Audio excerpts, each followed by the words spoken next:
ঘরে থাকা মাত্র দুটো উপকরণ দিয়ে আজ এই সুন্দর মিষ্টির রেসিপিটি আমি বানাবো। খুব সহজ, খেতেও কিন্তু দারুণ লাগে।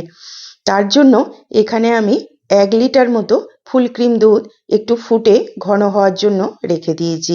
দুধটা যতক্ষণ ফুটে ঘন হচ্ছে ততক্ষণ এখানে আমি নিয়েছি ছানা। এই ছানাটা আমি বাড়িতে কাটিয়ে নিয়েছি।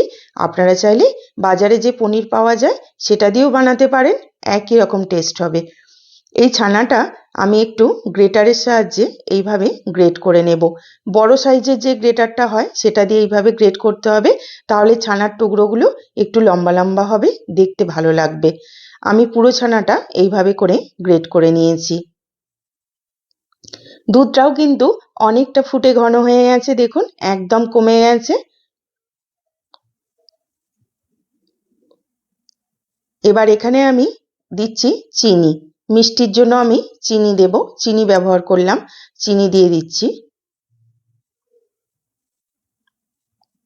চিনিটা দেওয়ার পর একটু কিছুক্ষণ নাড়াচাড়া করে নেব।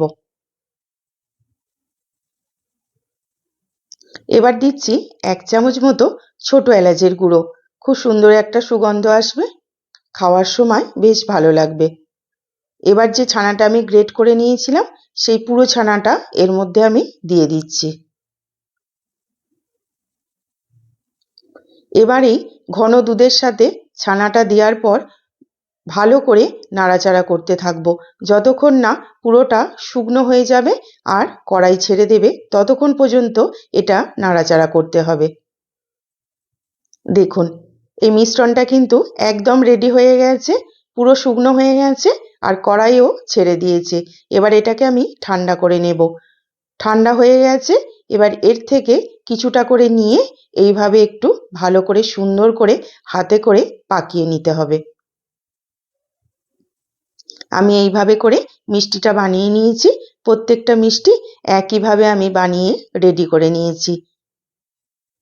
এবার গার্নিশিং এর জন্য উপর থেকে আমি একটু কাজুর টুকরো দিয়ে দিলাম। আপনার কাছে যা থাকবে তাই দিলেই চলবে।